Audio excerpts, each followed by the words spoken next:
Hi all.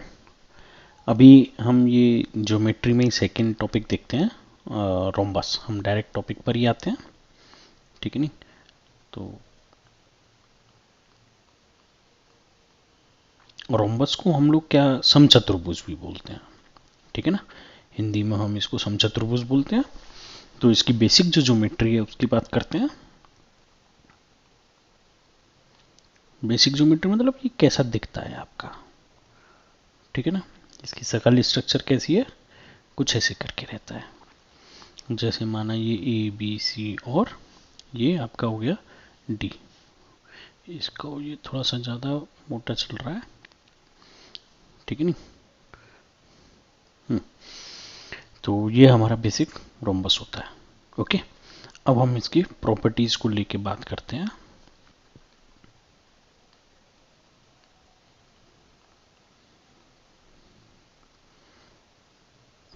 ठीक है, तो बेसिक प्रॉपर्टीज में मैं इसी डायग्राम को कंसिडर करता हूँ कि यहाँ पे ये जो हमारा इसकी साइड्स जो होती हैं, ये चारों साइड्स आपस में इक्वल होती हैं। तो फर्स्ट जो प्रॉपर्टी है हमारी, A B equals to B C equals to C D equals to आपका डी ए, ठीक है।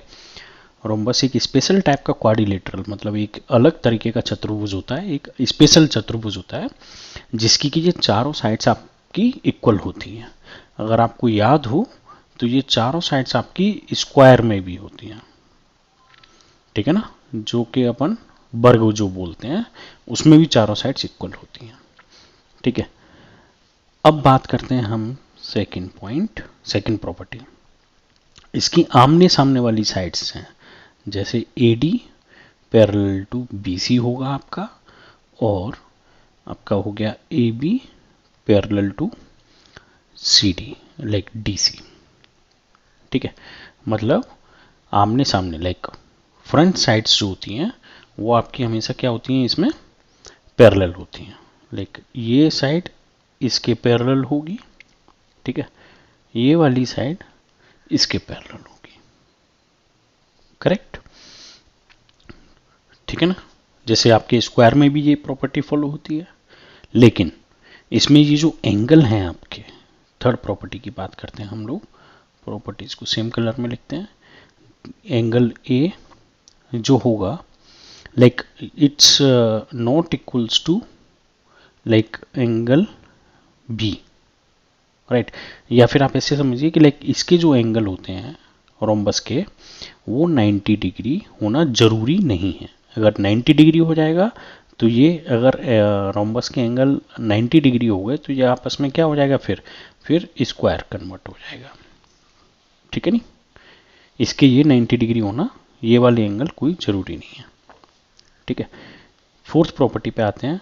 वो एंगल ए है वो एंगल सी के बराबर होगा, और एंगल बी है एंगल डी के बराबर होगा। ऐसा क्यों होगा, आपको याद होगा कि कोई भी दो पैरेलल साइड्स हैं, ठीक है, अगर उनको एक कोई तिर्यक रेखा, यहाँ पे कोई भी लाइन अगर आपको बाइसेक्ट कर रही है, तो ये जो एंगल होते हैं आपके, ठीक है, और ये जैसे बाइसेक्ट कर रही है, तो ये जो एंगल है, दोनों लाइन सेम हो जाए, चारों ही लाइन अगर सेम हो जाए, तो ये एंगल आपस में क्या हो जाएंगे, इक्वल हो जाएंगे ना, करेक्ट। तो ऐसी ये एक अगर पैरेलल लाइन है, ये दोनों अगर पैरेलल लाइन है, ये आपस में इंटरसेक्ट कर रही हैं, तो एंगल ए इक्वल्स टू क्या हो जाएगा आपका, आमने सामने वाले एंगल इक्वल हो जाएंगे, सी, ठीक है नहीं। और जैसे ये अगर मैं कहूँ कि ये दोनों तिर्यक रेखाएं हैं यहाँ पे, लाइक बी सी, और ये होगी आपकी ए डी, करेक्ट। अब ये ए बी जो है वो ऐसे निकल रही है, तो इनका सम इंटरनल कितना होता था, 180, ठीक है ना। तो यहाँ से आपकी पांचवी प्रॉपर्टी निकल के आती है कि angle A plus angle B is equals to 180 बोल सकते हो आप, या फिर angle B plus angle C equals to 180 बोल सकते हो, ठीक है ना।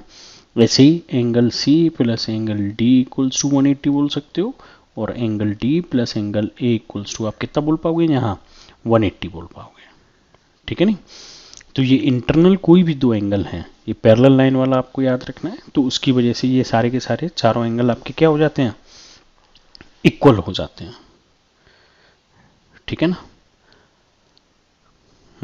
तो ये इसकी 5 प्रॉपर्टी हो गई, लाइक बेसिक। अभी हमने इसकी सिर्फ एंगल और लाइंस की ये 5 प्रॉपर्टी देखी हैं, ठीक है। अब हम अगली प्रॉपर्टीज जो इसकी देखते हैं, यहाँ पे ये बेसिक प्रॉपर्टीज होगी। अब इसके डायगोनल्स के साथ देखेंगे, ठीक है। कर्ड जो अपन खींचे से ना, विकर्ड जो हम लोग बोल देते हैं, तो उनके रेस्पेक्ट में हम लोग इसकी प्रॉपर्टीज को ऑब्जर्व करेंगे, ये एग्जैक्टली प्रॉपर्टीज में क्या चेंज है और क्या सिमिलर है, ए बी सी और डी, ठीक है। मैंने ये डायगोनल बनाया बी डी, ठीक है। तो बी डी जो डायगोनल है वो इसको 2 कॉन्ग्रुएंट ट्रायंगल में डिवाइड करेगा। A D C triangle, A D B not C, congruence होगा आपका सी डी बी के। क्यों? क्योंकि एंगल ए जो है वो कॉन्ग्रुएंस होगा एंगल सी के, ठीक है। और बी डी कॉमन होगी दोनों में, ठीक है नहीं।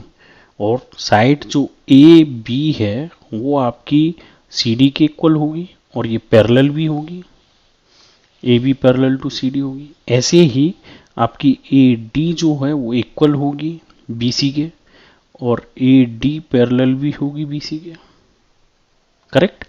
तो एक क्या मतलब कई सारे, हमको मेनली 3 कंडीशन चाहिए होती हैं, या तो आप एंगल से कर लो, या साइड से कर लो, कैसे भी कर लो, आप कोई सा भी कॉन्ग्रुएंसी लगा लो। तो ये हमेशा डायगोनल आपका 2 कॉन्ग्रुएंट ट्रायंगल में डिवाइड करेगा, ठीक है। चाहे ये वाला हो चाहे ये हो, बी डी और ए सी दोनों में से कोई सा भी हो, ठीक है। वो ट्रायंगल चेंज हो जाएगा फिर उसके रेस्पेक्ट में। और प्रॉपर्टीज देखते हैं, जैसे अब ये दोनों मैंने बना लिए, करेक्ट। अब यहाँ पे क्या होगा कि ये दोनों यहाँ पे 90 डिग्री पे बाइसेक्ट करते हैं। तो अगली जो प्रॉपर्टी है हमारी, लाइक ये आपकी 5वीं के बाद ये 6वीं प्रॉपर्टी होगी। अब हम बात करते हैं 7वीं प्रॉपर्टी की, कि ये डायगोनल जो हैं लाइक ए सी हमेशा परपेंडिकुलर बाइसेक्टर होगा आपका, किसका? बी डी का, और वाइस वर्सा। हम लोग ऐसा भी बोल सकते हैं बी डी जो है वो परपेंडिकुलर बाइसेक्टर होगा आपका। बाइसेक्टर मतलब आपको 2 पार्ट में डिवाइड करेगा, किसको? एसी को। मतलब अगर मैं इस पॉइंट को O बोल दूं तो यहां पे मैं लिख सकता हूं कि ओ ए इक्वल्स टू ओ सी और O B equals to O D, correct. ये हमेशा हमारा लाइक, और एंगल जो होगा, angle A O B equals to 90 degree, ये वाला जो एंगल होगा आपका वो चारों कॉर्नर पे ही आपका 90 डिग्री का होगा, ठीक है नहीं। अब बात करते हैं हम इसके एरिया की, ठीक, लाइक सॉरी, अब बात करते हैं हम इसके एरिया की। अगर हमको एरिया निकालना है तो किसी भी ट्रायंगल का एरिया हम लोग कैसे निकालते थे, लाइक जैसे मैंने ए बी सी और डी, ये अगर मेरा ट्रायंगल है, ठीक है, तो मैंने अभी भी क्या बोला कि कोई भी डायगोनल जो है वो इसको क्या करेगा, एग्जैक्ट हाफ में डिवाइड करेगा। मैंने अलग अलग बनाने के लिए ऐसा किया है बीच में से, ठीक। अगर ये वाला डायगोनल लाइक ऐसे करके मेरा डायगोनल आएगा, और ये डायगोनल हमेशा ये पॉइंट ओ ही है, करेक्ट, दिखाने के लिए। तो अगर इस ट्रायंगल की मैं बात करूं तो half of A C into O B, और इसकी बात करूं तो half of A C into O D. तो सिमिलरली अगर पूरे मुझे इसका एरिया निकालना है आपको चतुर्भुज का, तो मैं दोनों को सम कर दूंगा, A C plus O D and half of A C into O B, ठीक, आई एम सॉरी, करेक्ट। तो उस केस में कितना हो जाएगा, हाफ ऑफ ए सी तो मेरा डायगोनल है, कॉमन आ गया, तो ओ डी प्लस ये मल्टीप्लाई में है ओ बी, और O D plus O B क्या है मेरा, बी डी। ये इसकी वैल्यू कितनी है, बी डी पूरा। तो इफेक्टिवली ये कितना हो गया, A C into B D, यानी कि half of diagonal D one into D two, इसका ये जो एरिया आ गया, करेक्ट। अगर मैंने कहा कि ये वाला डायगोनल मेरा D1 है और ये वाला डायगोनल मेरा D2 है, ये D1 और ये मेरा D2, राइट। तो ये हो गया इसका एरिया। अब एरिया की बात होगी तो पेरीमीटर की भी बात कर लेते हैं, ठीक है। तो उस केस में पेरीमीटर कितनी हो जाएगी इसकी, पेरीमीटर इक्वल्स टू क्या होता है, सम ऑफ ऑल साइड्स। तो perimeter equals to A B plus B C plus C D plus D A. लेकिन हमको मालूम है सबसे पहली प्रॉपर्टी हमारी क्या थी, A B equals to B C equals to C D equals to D A. तो perimeter equals to 4 times of A B बोलो या फिर बी सी बोलो या फिर सी डी या फिर डी ए। अगर मैं मान लेता हूँ ये साइड एस है तो पेरीमीटर इक्वल्स टू मैं क्या लिख पाऊंगा यहाँ पे, perimeter equals to 4 times of S, मतलब साइड, लेंथ ऑफ साइड। तो ये हमारी सारी रोम्बस की बेसिक प्रॉपर्टीज हैं, ठीक है, कि लाइक कैसे कैसे क्या क्या आता है। तो इसको और थोड़ा सा डीप अंडरस्टैंडिंग करने के लिए हम लोग क्या करते हैं, कुछ एग्जांपल्स देख लेते हैं जहां से कि हमको ये समझ आएगा कि इफेक्टिवली हम लोग को न्यूमेरिकल्स इसके कैसे सॉल्व करने हैं। तो चलिए पहले नेक्स्ट पेज से ही स्टार्ट कर लेते हैं। तो मैं लाइक दो या तीन ही एग्जांपल करेंगे हम लोग, जिसमें हम एक में समझेंगे कि लाइक एंगल्स कैसे निकालना है और दूसरे में साइड्स को लेके। तो सबसे पहले मैं साइड की रेस्पेक्ट में बात करता हूं आपसे, साइड एंड डायगोनल का कैसे यूज करना है, ठीक है ना। अब माना ये एक रोम्बस है मेरा, ठीक, इसमें मेरे को ये डायगोनल दिए हुए हैं, मैंने बोला ए बी सी और डी, ये है मेरा इंटरसेक्शन पॉइंट ओ। मैंने आपसे बोला कि find the area and perimeter of given rhombus, जहां पे कि मैंने आपको एक साइड दे दी 5 और एक ये वैल्यू दे दी। तो जो गिवन है आप यहां पॉज करके अपने से सॉल्व कर सकते हो क्वेश्चन को। OC इक्वल्स टू 4 और BC इक्वल्स टू 5, जो भी यूनिट दे रखी हो, मैंने यहाँ यूनिट नहीं मेंशन किया है, तो जो भी आपको यूनिट हो, यूनिट का आप ख्याल रखेंगे। अब हमको बस इतनी इन्फॉर्मेशन है, आप पॉज करके अपने तरफ से लाइक ट्राई करके कमेंट में आंसर कर सकते हो, ठीक है। तो अब सबसे पहले हम बात करते हैं पेरीमीट्री की। तो पेरीमीट्री इक्वल्स टू, अब ये भी हमने क्या देखा, 4 इंटू साइड्स, ठीक है। तो जब 4 इंटू साइड्स ही हमको करना है तो साइड तो हमको मालूम है, साइड कितना है 5, तो पेरीमीट्री कितना हो गया 4 इंटू 5 20 यूनिट, आंसर हो गया एक, ठीक है। अब हम बात करते हैं दूसरे आंसर की कि हमको क्या चाहिए, एरिया। एरिया का फॉर्मूला अभी हमने क्या पढ़ा, half of d1 into d2, where d1 and d2 is diagonal, ठीक है। तो जब ये दोनों आपके डायगोनल हैं तो d1 भी गिवन नहीं है, d2 भी गिवन नहीं है, ठीक है। d1 मैं मान लेता हूँ, d1 इक्वल्स टू मैं बोल देता हूँ AC और d2 इक्वल्स टू मैं बोल देता हूँ BD। अब ना तो मेरे पास AC है ना BD है, लेकिन मेरे पास क्या है, OC है, और OC इक्वल्स टू कितना है, OC इक्वल्स टू जो मुझे गिवन है वो है मुझे 4। तो अब अगर OA और मुझे पता चल जाए कितना होगा तो मैं AC निकाल सकता हूं। प्रॉपर्टीज से हमको क्या पता है, AC equals to like OA plus OC, ठीक है। और हमारा OA जो है वो OC के बराबर होगा, डायगोनल बाइसेक्टर, लाइक आपस में डायगोनल क्या है, एक दूसरे के बाइसेक्टर होते हैं। तो AC equals to 2 times of OC कर सकता हूं मैं यहां पे। तो इफेक्टिवली AC इक्वल्स टू कितना हो जाएगा मेरा, कभी कभी ये पेन अजीब सा बिहेव करने लगता है, 2 टाइम्स ऑफ 4, तो ये हो गया 8 यूनिट, यानी कि D1 मेरा निकल आया। अब मुझे निकालना है D2। तो D2 निकालने के लिए हम वापस क्वेश्चन में आएंगे और ट्रायंगल को कंसीडर कर लेंगे। इसको ये गिवन है 5, ये गिवन है 4, ये पॉइंट बी सी ए, ठीक है, ओ बी सी। तो क्या हम ये वाली लेंथ नहीं निकाल सकते? बिल्कुल निकाल सकते हैं। पाइथागोरस थ्योरम से मैंने मान लिया इसको P। तो P का स्क्वायर जो होगा वो कितना होगा? 5 का स्क्वायर माइनस 4 का स्क्वायर। ऐसा ही तो होता है। फॉर्मूला क्या होता था? Perpendicular square equals to hypotenuse square minus base square. Correct. तो ये हो गया 25 माइनस 16 9। तो परपेंडिकुलर इक्वल्स टू कितना आ गया मेरा? 3। और जब ये वैल्यू मैंने यहाँ पे पेन चेंज कर लेता हूँ मैं, अगर मैंने ये वैल्यू 3 निकाल ली तो ये वैल्यू भी तो 3 होगी, क्योंकि बाइसेक्टर होते हैं आपस में। तो मैंने ओ बी निकाल लिया। तो बी डी इक्वल्स टू क्या होगा? O B plus O D. तो 3 प्लस 3 इक्वल्स टू 6 यूनिट।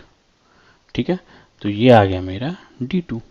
तो अब मैं एरिया के फॉर्मूला में रख दूंगा 1/2 D1 into D2, that means 1/2 6 into कितना आया था मेरा? 8। तो 2 से ये 4 बार कट गया, तो आंसर हो गया मेरा 24 यूनिट स्क्वायर। ठीक है। हमने क्या किया कि ये दोनों गिवन थे, तो ये एंगल मेरा 90 डिग्री होता है, तो उस केस में ये साइड मैंने निकाल ली, तो ये 2 टाइम्स हो गया और ये इसका 2 टाइम्स हो गया। तो 4 + 4 8, 3 + 3 6। एरिया के लिए यही दोनों चाहिए। साइड मुझे मालूम थी तो मैंने पेरीमीट्री वहां से निकाल ली। चलिए अब एक क्वेश्चन हम लोग देखते हैं एंगल्स पे। ठीक है नहीं? तो अगला क्वेश्चन, सॉरी, इसके एंगल के एग्जाम्पल पे आते हैं।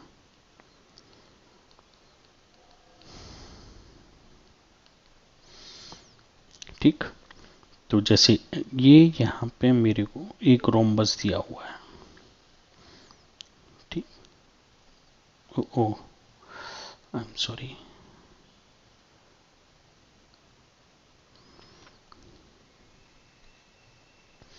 ये एक एंगल है x, ये एक एंगल है y, ये एक एंगल है z, और मुझे ये एंगल गिवन है 30 डिग्री।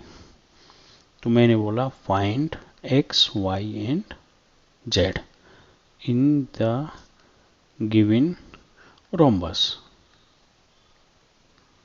मतलब समचतुर्भुज। ठीक है ना? तो यहाँ पे आप चाहो तो पेन यूज कर सकते हो, नहीं तो डायरेक्ट आंसर भी कर सकते हो। ठीक है नहीं? डायरेक्ट आंसर कैसे करेंगे? मैं यहाँ पे पेन बदल लेता हूँ। देखिए ये एंगल कितने होते हैं? 90 डिग्री। चारों ही जगह पे ये 90 डिग्री हो जाता है। करेक्ट। और ये एंगल बाइसेक्टर होते हैं। ये 30 है, तो फाइनली ये कितना होगा आपका? 30। ठीक है। ये हो गया 90, और ये ट्रायंगल में एंगल का सम कितना होता है? 180। तो 90 + 30, तो x की वैल्यू कितनी आ गई? 60। ये 60 है तो ये भी 60 होगा। एंगल का भी बाइसेक्टर होता है ना। जब ये 60 हो गया, ये 90 है, तो y इक्वल्स टू कितना हो गया आपका? 30। और ये 30 हो गया तो ये 30 हो गया, और ये 90 है, तो वापस z इक्वल्स टू कितना हो गया? 60। आंसर आ गया। करेक्ट। ठीक है ना? दूसरा तरीका, जैसे माना ये दो लाइन है, ठीक है, इनको ये वाली लाइन कट कर रही है, जिसको कि हमने बोल रखा है कि like let's assume A B और सी और डी। ये ए बी सी और डी, ये एंगल लाइक जैसे ये एंगल, ओके उल्टा बना दिया मैंने।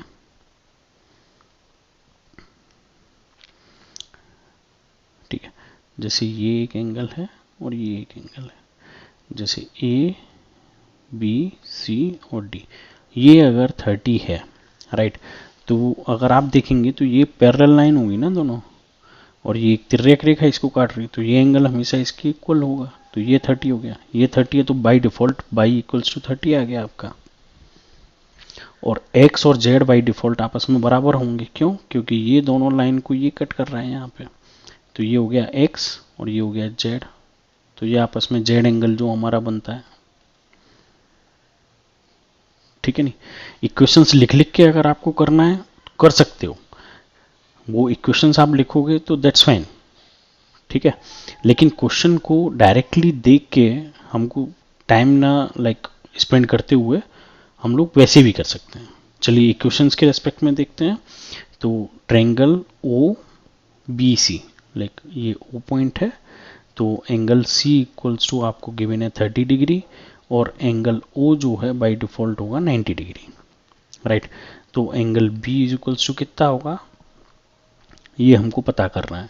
तो angle B plus angle C plus angle O is equals to कितना होता है, 180 degree, sum of internal angle of a triangle, correct. तो एंगल बी प्लस, अब angle C is equals to 30 और एंगल ओ 90, तो 180। तो फिर आप पूछिएगा यहाँ पे इक्वल्स टू 60 डिग्री, माइनस कर दोगे इसमें। Thank you. तो ये एंगल आ गया आपका 60 डिग्री, ठीक है। और प्रॉपर्टी से हमको क्या मालूम है, एंगल ए बी सी, ये पूरा, ये वाला जो पूरा एंगल है उसको मैं क्या लिख सकता हूँ, angle A B O plus angle A not A, angle O B C, effectively ये वाला प्लस ये वाला, करेक्ट। और ये दोनों आपस में क्या होंगे, इक्वल होंगे, क्योंकि वो डायगोनल बाइसेक्टर है। Angle A B O equals to angle O B C होगा यहाँ पे, ठीक है ना। तो ये angle A B C 2 times of angle कितना होगा बी, ओ बी सी, आपस में दोनों इक्वल हो गए ना यहाँ पे। तो इसीलिए z इक्वल्स टू आपका कितना होगा, एंगल z मतलब आपसे मैं कहना चाह रहा हूँ ये वाला angle, angle A B O is equals to कितना हो जाएगा आपका, अच्छा वो तो हमने ऊपर लिख ही दिया, सॉरी। तो इसकी वजह से ये जो एंगल है, angle A B O B कितना हो जाएगा यहाँ पे, 60 डिग्री हो जाएगा। ऐसे ही सारे ट्रायंगल में लगा लगा के आप करोगे तो सारे के सारे एंगल यहाँ पे आ जाएंगे, करेक्ट। ये मैंने एक एग्जांपल दिया था आपको, एग्जांपल कोई भी एंगल, एक एंगल दे रखा है तो भी एक रोम्बस में हम सारे के सारे एंगल पता कर सकते हैं बहुत इजीली, ठीक है। कुछ भी समझ नहीं आया हो या फिर कोई एग्जांपल और लेना हो इसमें तो आप कमेंट करिए, हम लोग आगे डिस्कस कर लेंगे।